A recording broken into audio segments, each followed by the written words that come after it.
राष्ट्रीय राजधानी दिल्ली और एनसीआर में लगातार बढ़ते बेहिसाब प्रदूषण पर लगाम लगाने के लिए गुरुवार को ग्रेडेड रिस्पांस एक्शन प्लान ग्रैप-3 लागू करने की घोषणा कर दी गई है।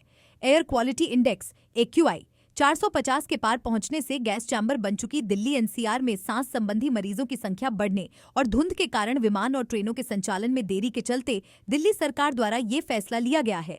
ग्रैप-3 के सख्त नियम राजधानी समेत पूरे एनसीआर में 15 नवंबर से लागू होंगे। ग्रैप-3 तब लागू किया जाता है जब वायु प्रदूषण गंभीर श्रेणी में पहुंच जाता है। इस प्लान के तहत कई चीजों पर पाबंदी लगा दी जाती है।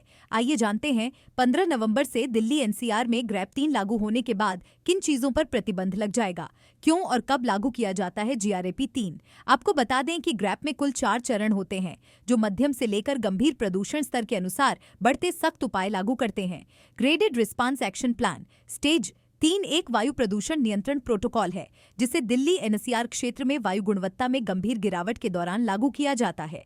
स्टेज 3 के अंतर्गत जब वायु गुणवत्ता सूचकांक AQI गंभीर श्रेणी AQI 401 से 550 में पहुंचता है तो विशेष प्रतिबंध लागू किए जाते हैं। ये प्रतिबंध वायु गुणवत्ता प्रबंधन आयोग CAQM द्वारा वायु प्रदूषण के स्तर को कम करने और सार्वजनिक स्वास्थ्य की सुरक्षा के लिए लगाए जाते हैं। ग्रैप-3 में इन चीजों पर रहेगी पाबंदी। निर्माण और डिमोलिशन पर रोक 15 नवंबर से दिल्ली एनसीआर गैर आवश्यक निर्माण और डिमोलिशन के काम को बंद कर दिया जाएगा। हालांकि स्वास्थ्य, राष्ट्रीय सुरक्षा, मेट्रो, रेलवे और अन्य महत्वपूर्ण परियोजनाओं से जुड़े कार्य जारी रहेंगे। पुराने वाहनों पर प्रतिबंध BS-3 पेट्रोल और BS-4 डीजल इंजन वाले वाहनों को आप सड़क पर नहीं चला सकेंगे। अगर ऐसा करते पकड़े गए तो जुर्माना और सजा भी भुगतनी पड़ सकती है। औद्योगिक गतिविधियों पर नियंत्रण ग्रैप-3 लागू होने के बाद प्रदूषण फैलाने वाले कुछ उद्योगों को बंद रखने का निर्देश दिया जाता है, जबकि आवश्यक उद्योगों को संचालन की अनुमति होती है। कचरे का जलना प्रतिबंधित, कचरे और अन्य सामग्री को जलने पर प्रतिबंध होगा जिससे धुएं से प्रदूषण के फैलने को रोका जा सके।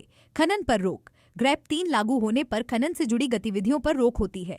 साथ ही प्रमुख सड़कों पर प्रतिदिन पानी का छिड़काव किया जाता है। जनता के लिए निर्देश लोगों को जरूरी होने पर ही घर से बाहर निकलने की सलाह दी जाती है। साथ ही निजी वाहनों के बजाय सार्वजनिक परिवहन का उपयोग करने और प्रदूषण कम करने में सहयोग करने की सलाह दी जाती है।